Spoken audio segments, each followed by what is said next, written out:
Si dans la littérature, la plupart des livres sont dédiés aux plus jeunes, aux enfants et très souvent aux adultes, il est très rare, ça n'arrive pas toujours que les livres soient dédiés à la vie, à ce passage crucial qu'est l'adolescence. Eh bien, ça tombe bien aujourd'hui, nous recevons Guy Constant Webléou qui vient nous présenter Au pas de papa, un livre jeunesse mais totalement dédié aux adolescents. Nous en parlons avec lui tout à l'heure dans le décryptage.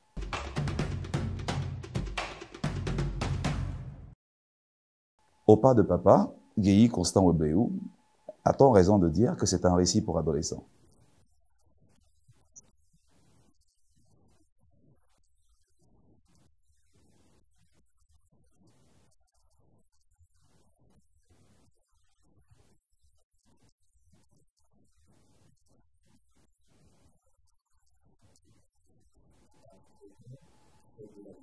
Donc, vous le disiez à l'instant, c'est l'histoire d'une fille, elle s'appelle Boya. Elle raconte son lien fort, son lien très intime entre son père, qu'elle appelle papa dans le récit, et maman. Mais par-dessus tout, je crois que le plus important pour elle, c'est de mettre l'accent sur un passage important. Le passage de l'enfance du bas âge à l'adolescence, qu'elle décrit à la page 9 comme un basculement. Pourquoi est-ce que l'adolescence serait un basculement?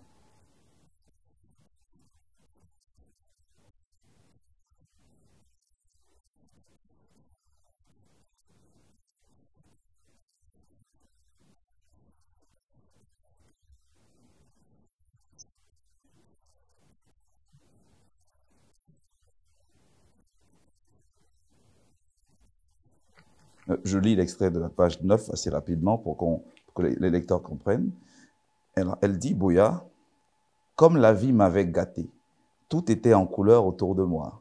Puis, un jour, tout bascula, c'était l'adolescence. Alors, ce que vous nous dites, là, maintenant, c'est que l'adolescence, c'est une vie fade, sans couleur.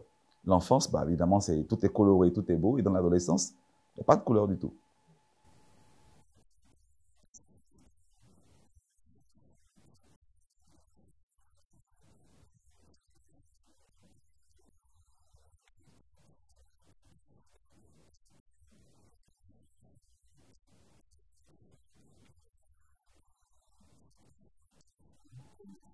Un ralentissement.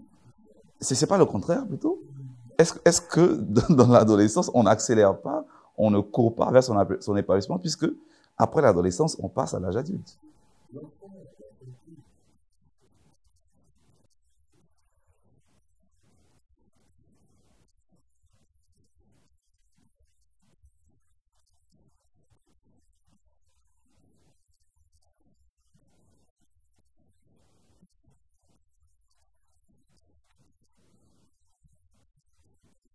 Pour- Vous parlez des adolescents et vous dites toujours l'enfant.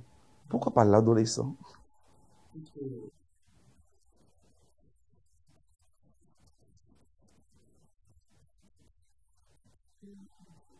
Mais on pourrait au moins le nommer l'adolescent. C'est-à-dire l'enfant, je pense on est encore à 5, 6, 7, 8 ans, mais l'adolescence, c'est son statut. Donc c'est un adolescent, on va dire l'adolescent.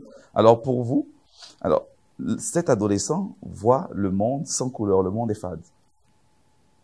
Comment? Je veux dire, je pense pour moi que c'est tout le contraire. C'est le moment où on découvre de nouvelles couleurs. Mais vous faites dire avec Boya que non, lorsqu'on est adolescent, il n'y a plus de couleurs.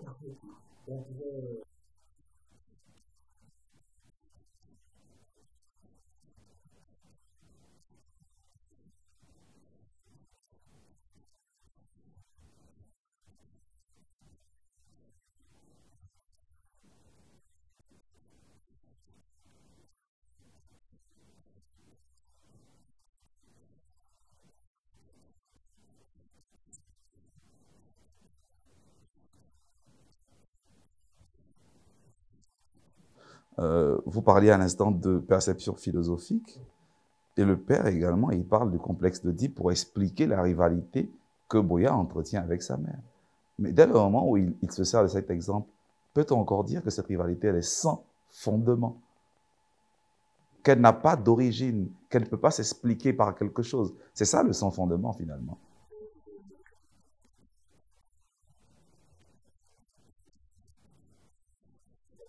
Vous le cadrez comment? On est curieux?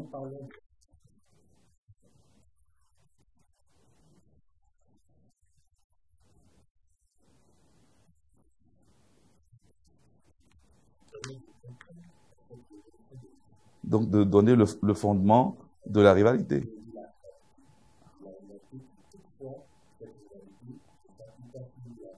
Mais pourquoi est-ce que vous opposez la raison au complexe de Dieu?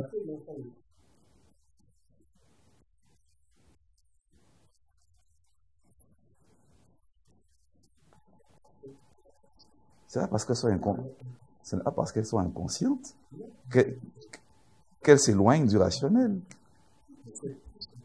Voilà, mais je veux dire, mais il y a quand même un fondement. Tout fondement n'est pas forcément rationnel. Il y a les fondements qui sont totalement de l'ordre de l'inconscient. Ça, on le fait dans les cours de philo. Hein. En classe terminale, je veux dire. Voilà, vous pouvez dire que c'est pas rationnel, mais dire que c'est sans fondement. Donc le père, il se contredit parce qu'il ne peut pas dire c'est sans fondement quand il explique le fondement de la rivalité.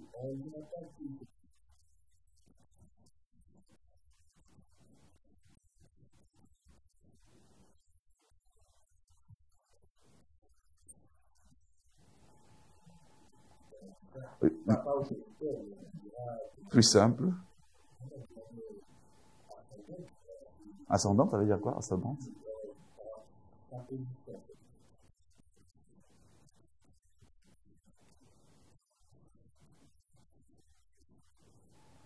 Voilà. Au moins, il y a l'adjectif qui paraît, on peut être d'accord maintenant.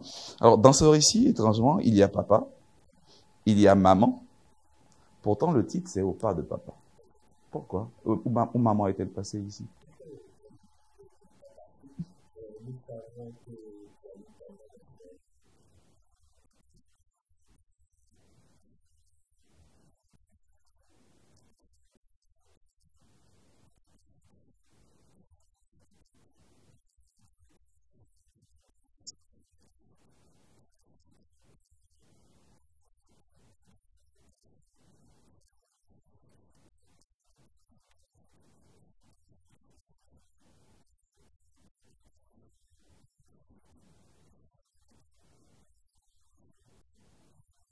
Et c'est au nom du fait qu'on ne soit pas égaux que maman n'apparaît pas ici.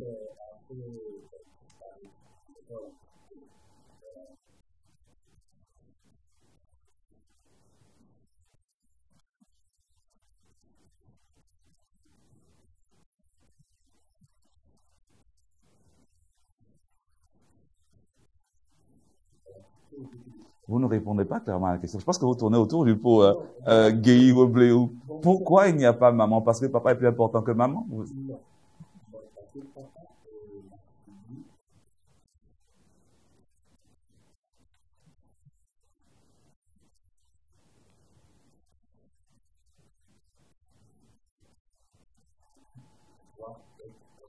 Beaucoup de contradictions dans vos propos. Je prends la page 22, Monsieur Guéhi. C'est Boya qui parle. Et sa mère, lui, c'est après les conseils de sa mère. Elle dit, j'étais donc une femme qui devrait pleinement assumer son humanité et qui avait les mêmes chances que l'homme dans le cadre de l'exercice de tous les métiers. Elle m'a dit en un mot, tu peux faire le même travail qu'un homme. Vous disiez à l'instant qu'il n'y a pas d'égalité.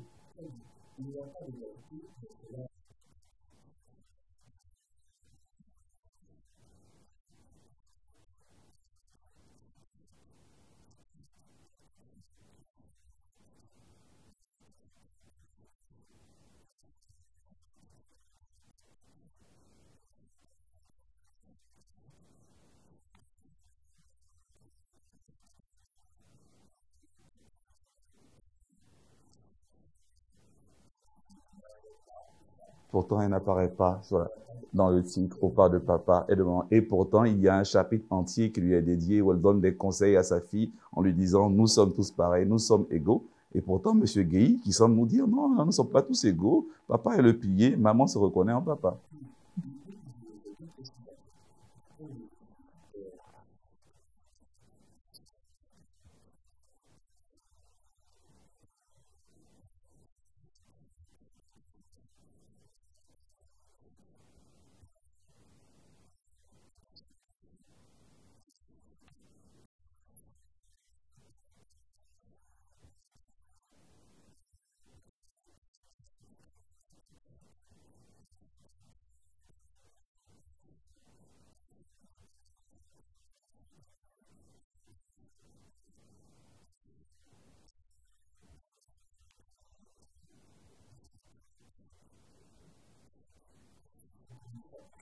Qu'est-ce que ça a à voir avec ses capacités?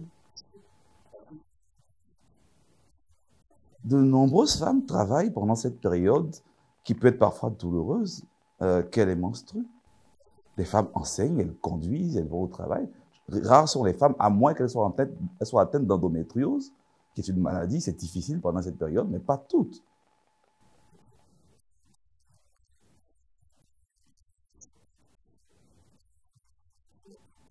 Oh, c'est votre droit, hein, c'est votre droit.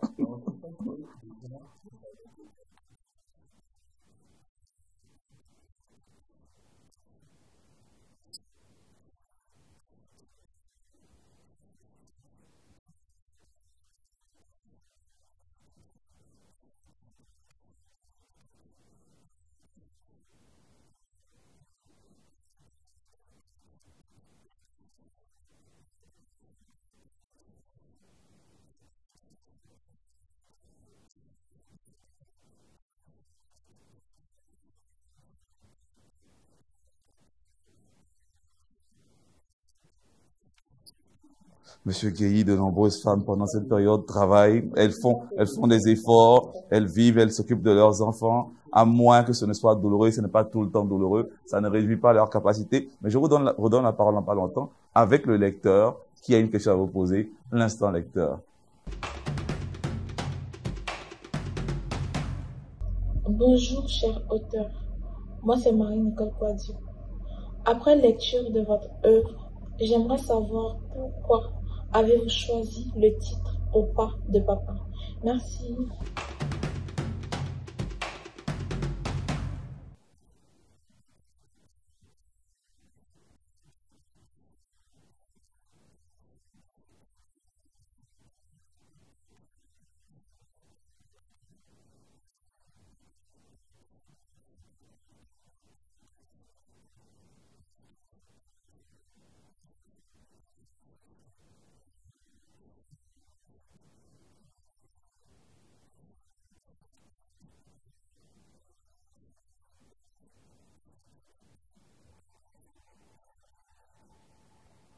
Qui dit père parle de famille, qui dit mère également parle de la famille. Ça, on le sait. Tellement de familles sont maintenues vivantes parce que la femme ne baisse pas les bras, parce que les pères ont abandonné la plupart du temps. Les femmes sont le pilier de la plupart des familles en Côte d'Ivoire, et cela même traditionnellement dans les régimes matriarcaux. À la page 33, toujours c'est la question des parents, Boya dit, ou son père dit à Boya, tu dois surtout retenir que les parents ne sont pas des loups, des bourreaux, mais plutôt des anges qui sont destinés à aider leur progéniture et les préserver du mal s'ils se confient à eux. Les parents sont vraiment tout le temps des anges.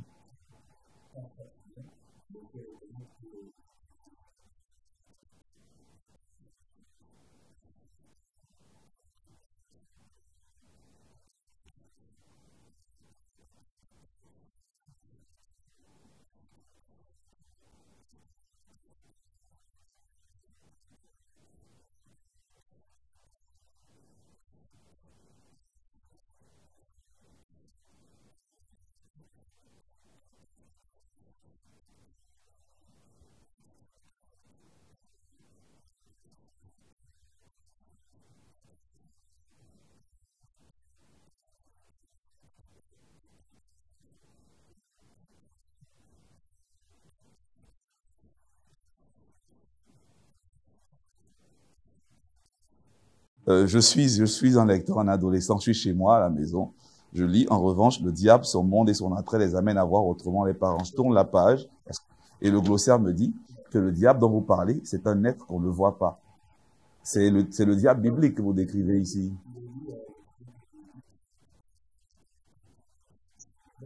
Et son attrait.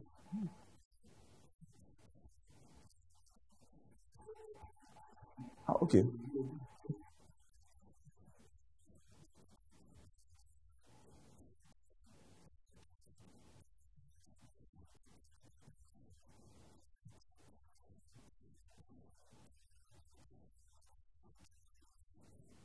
Ah, donc je suis trop vieux pour comprendre ce que le diable signifie. Mais c'est ce que vous me dites. Vous me dites que un enfant aurait compris que moi. Oui, allez-y, hein, c'est votre droit, allez-y.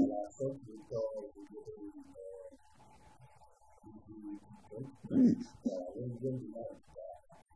En une phrase, monsieur Guéhi Constant Weblero, ce diable dont vous parlez, c'est qui?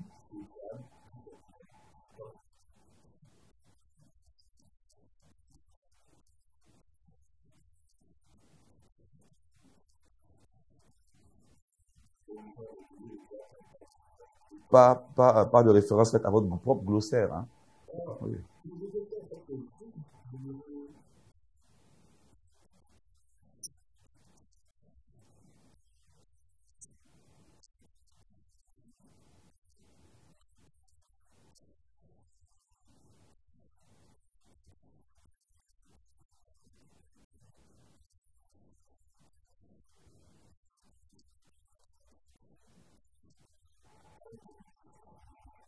Un mauvais esprit. Hein.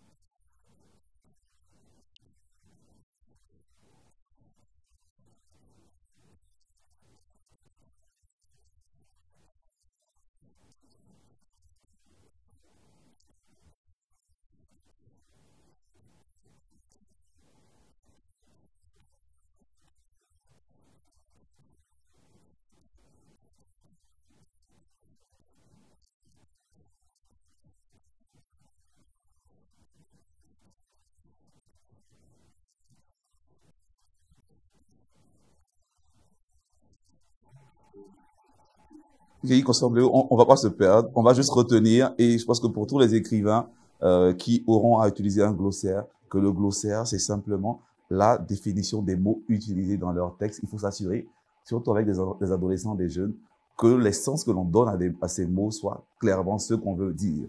Mais on revient à vous tout à l'heure, on va maintenant faire un hommage à quelqu'un, nos glossaires à nous, nos glossaires historiques, les grandes plumes. Fatou Keïta, une écrivaine ivoirienne née en 1955, elle est particulièrement connue pour ses contributions à la littérature jeunesse, mais elle a également écrit des romans et des nouvelles pour adultes. Ses œuvres se distinguent par sa capacité à aborder des thèmes comme la tolérance, la diversité culturelle et l'identité. Parmi ses livres les plus célèbres, on trouve Le coq qui ne voulait plus chanter, paru en 1998, son histoire pour enfants qui traite des valeurs de respect et de solidarité, et Le petit garçon bleu, paru en 1996, qui parle de l'acceptation des différences. Fatou Keïta utilise souvent ces histoires pour sensibiliser les jeunes lecteurs à des questions sociales importantes et promouvoir des valeurs positives. Elle est une figure importante de la littérature africaine francophone, contribuant à l'éducation et à la formation des jeunes générations à travers ses écrits.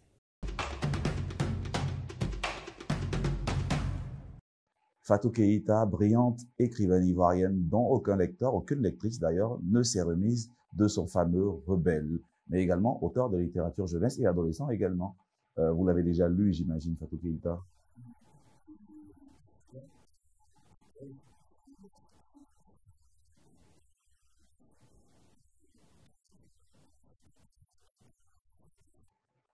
Très bien. Alors, dans ce texte, dans le récit de Boya, à un moment, la mère rappelle à Boya que son père a un devoir de sourire. C'est quoi le devoir de sourire?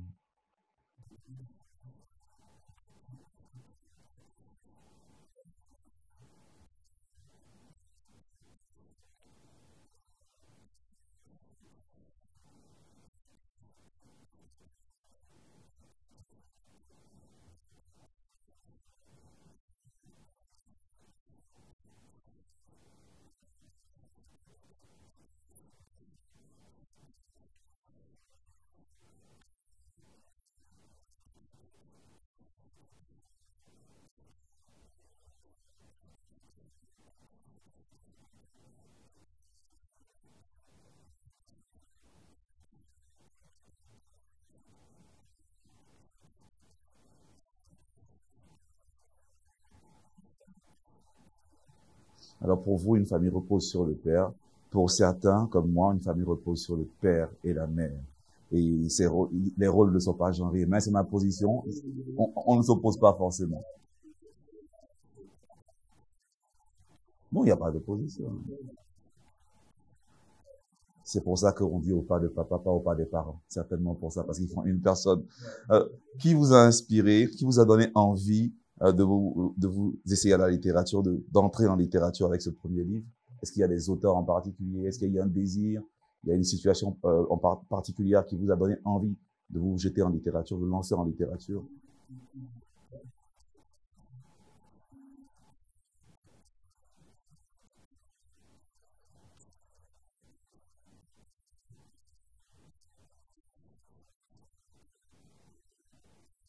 Que vous publiez chez Plumabile Édition, d'ailleurs, nous le précisons.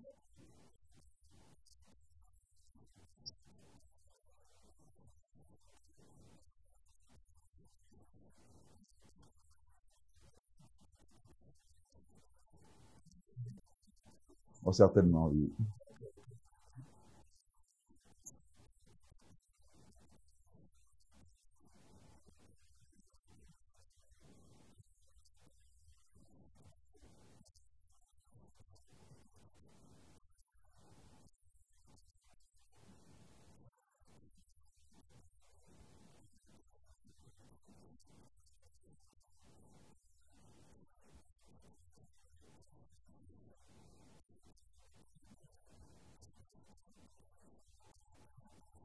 Bien sûr, allez-y.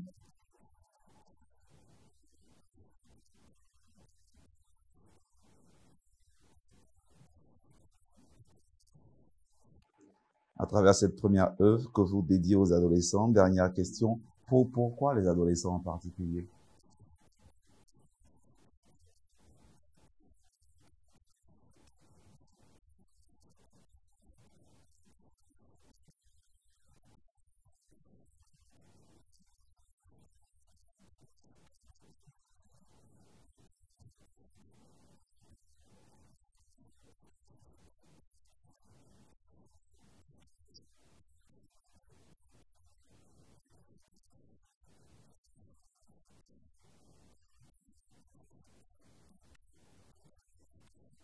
Merci, Guéhi Constant Webléo. Beaucoup de plaisir à discuter avec vous de ce premier livre, ce premier essai, premier bébé littéraire. On espère par le dernier, peut-être un 10e, un 20e à célébrer dans quelques années. On espère vous revoir très bientôt pour le prochain livre. Voilà, vous avez pu le constater, il n'y a pas que les jeunes et les adultes, les enfants et les adultes qui sont visés par les livres que nous publions chaque année en Côte d'Ivoire. Il y a également de la place pour de la littérature adolescente. On espère que les adolescents accourront dans la librairie pour s'offrir le livre et écouter Boya qui leur parle de ce passage crucial qu'est l'âge adolescent. En attendant de vous revoir la semaine prochaine, je vous dis, je vous le redis, lire des livres, des livres.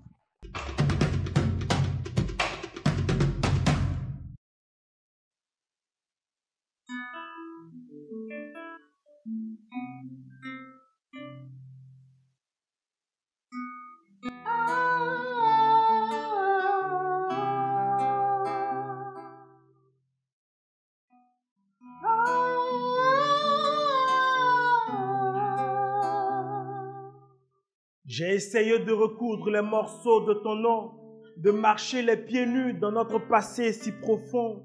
J'ai tourné toutes les pages de mon cœur qui se confond, mais rien ne peut imbiber ton sang de ses cendres, même pas le coton. Je te lisais tous les soirs une larme au creux de mes retards. J'ai manqué à des rendez-vous, mais j'ai jamais manqué de t'aimer. Et tes dizaines de brèches qui me souriaient en grand écart étaient les chemins de mon âme malmenée. Car je lisais dans chaque centimètre de ton regard. Les autres étaient différents, toi tu étais à part. Tu es parti avec tout ce que j'ai été. Il fait nuit sur le quai.